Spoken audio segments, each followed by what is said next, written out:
ഗുരുവായൂർ ക്ഷേത്രത്തിൽ ഭാഗവതം വായന പതിവായിരുന്നല്ലോ. ഒരു ദിവസം ഒരു വിദ്വാൻ വായിക്കാനും പൂന്താനം തിരുമേനി അർത്ഥം പറയാനും തുടങ്ങി. വായന കേൾക്കാൻ പണ്ഡിതന്മാരും പാമരന്മാരുമായിട്ട് അസംഖ്യം ജനങ്ങൾ അവിടെ ഉണ്ട്. അപ്പോൾ അന്ന് വായിച്ച ഭാഗം രുക്മിണീ സ്വയംവരം കഥയായിരുന്നു. അപ്പോൾ നമ്പൂരി അർത്ഥം പറയുന്നത് അദ്ദേഹത്തിൻ്റെ മനോധർമ്മം പോലെയാണ്, അല്ലാതെ ശ്ലോകത്തിൻ്റെ വേർഡ് ബൈ വേർഡായിട്ടുള്ള അർത്ഥമല്ല അദ്ദേഹം പറയുക. അപ്പോൾ അതിനാൽ രുക്മിണി കൃഷ്ണൻ്റെ അടുക്കിലേക്ക് ബ്രാഹ്മണനെ പറഞ്ഞയക്കുന്ന ദിക്കിൽ നമ്പൂരി രുക്മിണി ഇങ്ങനെയൊക്കെ പറഞ്ഞ് ബ്രാഹ്മണൻ്റെ കയ്യിൽ ഒരു എഴുത്തും കൊടുത്തയച്ചു എന്ന് അർത്ഥം പറയണം ഒരു ദിവസം. അപ്പോൾ എഴുത്ത് കൊടുത്തയച്ചു എന്നുള്ളത് ഭാഗവതത്തിൽ പറഞ്ഞിട്ടില്ലാത്തത് കൊണ്ട് ഇത് കേട്ടുകൊണ്ടിരുന്ന വിദ്വാനായിട്ടുള്ള ഒരു നമ്പൂരി പൂന്താനത്തിനെ ഒന്ന് കുറച്ച് കാണിക്കുകയും ചെയ്യാം. അങ്ങനെ എഴുത്ത് കൊടുത്തയച്ചു എന്നുള്ളത് ഏത് ശ്ലോകത്തിലാണ് പറഞ്ഞിരിക്കുന്നത് എന്ന് ചോദിക്കുകയാണ് ആ വിദ്വാൻ.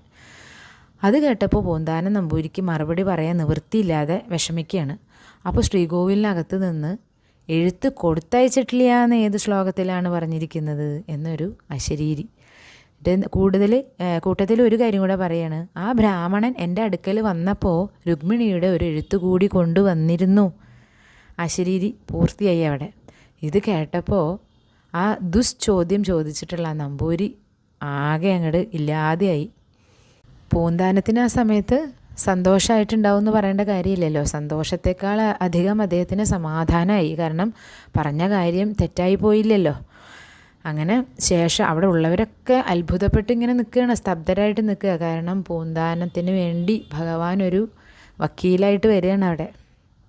അപ്പോൾ ഇങ്ങനെ കുറച്ച് കാലം കഴിഞ്ഞപ്പോഴേക്കും പൂന്താനം തിരുമേനിയെക്കുറിച്ച് എല്ലാവർക്കും വളരെ അറിവും ബഹുമാനവും ഒക്കെ ആയി തീർന്നു. ക്ഷേത്രത്തിൽ പതിവായിട്ട് നമസ്കാര ഭക്ഷണത്തിന് ഇരിക്കുമ്പോൾ വേദജ്ഞന്മാരും വിദ്വാൻമാരുമായിട്ടുള്ള ബ്രാഹ്മണരെ എത്ര ഉണ്ടായിരുന്നാലും പൂന്താനം തിരുമേനിയെ മാന്യസ്ഥാനത്ത് ഒന്നാമനായിട്ട് ഇരുത്തുക പിന്നെ പതിവായി. ക്രമേണ ആര് പറഞ്ഞില്ലെങ്കിലും അദ്ദേഹത്തിന് മാന്യസ്ഥാനത്ത് ഇരിക്കാമെന്നായി തീർന്നു.